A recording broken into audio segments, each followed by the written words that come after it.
หาจนเจอทุกคนเอ้ย FC แฟนคลับหาจนเจอกุ๊กผักหวานนี่โอ้โหได้แกงหนึ่งตำวาดได้นี่นะกุ๊กผักหวานนี่อันนี้แหละผักหวานนะทุกคนเลยโอ้ยอันนี้แก่แล้วนี่นะผักหวานทุกคนผักหวาน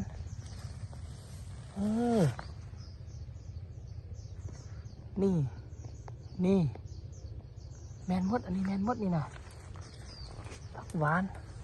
นี่นะผักหวานนั่นนี่แหละผักหวานนะอันนี้เป็นห้อยกับเจ้าคุดเอาต้นน้อยท่านเอาไปกินแล้วเอาไปปลูกเพื่อนเขาแล้วนี่ผักหวานแล้วนี่นะอุ้ยตกเลยนี่ผักหวานทุกคนผักหวานแล้วนี่นะโอ้โชคดีฝนตก2-3 มื้อแล้วเดี๋ยวเขาก็สิเก็บก่อนเด้อทุกคนเก็บก่อนเด้อแต่บัวสิเก็บในใดหมดวะเจอแล้วทุกคนเลยเดี๋ยวขอเก็บก่อนเด้อได้น้อยได้หลายค่อยว่ากันนี่ทุกคนเขาได้ถุงหนึ่งอุ้ยใหญ่เติบได้นี่แหละคือผักหวานครั้งแรกที่มาอยู่เวียงเขากับบูฮู้บอกว่าต้นมันเป็นเท่าไหร่แต่เขาจื้ออันนี้เป็นผักหวาน100%นี่ถ้าเป็นอันนี้เป็นผักหวานเห็นบ่ยอดอันนี้นะเห็นบ่ยอดอันนี้นะนี่นะยอดมันนะโอ้ได้แกงใหญ่เติบทุกคนเลย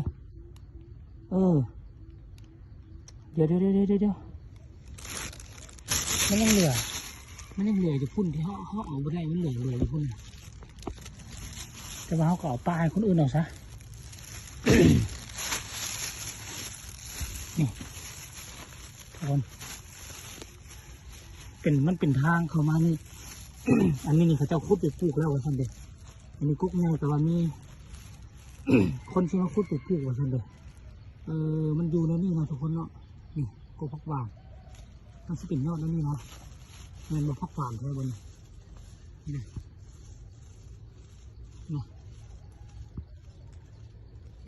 ยอดผักหวานแค่บนนี่คนผักหวานแค่บนซึ่งนี่ก็ยังเอาได้อยู่เลยนี่นะ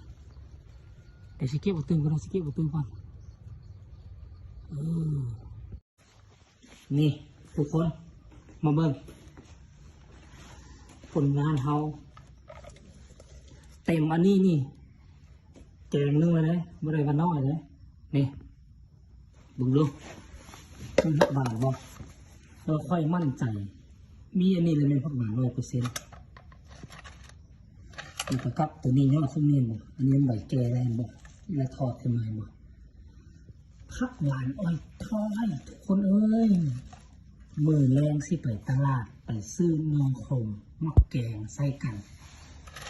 เข้ากันอำลำอยู่แล้วทุกคนเลย เอาคลิปนี้ก็น่าจะเอาไว้ทำนี่แหละไว้พอกกันใหม่ได้ทุกคนเด้อไว้พอกกันไหมมือนาฟ้าไหมจะพาทุกคนเข้าไปหากินอยู่ในป่าหลังบ้านไหมเด้อคลิปนี้ฝากไว้สำนี้ละบ๊ายบาย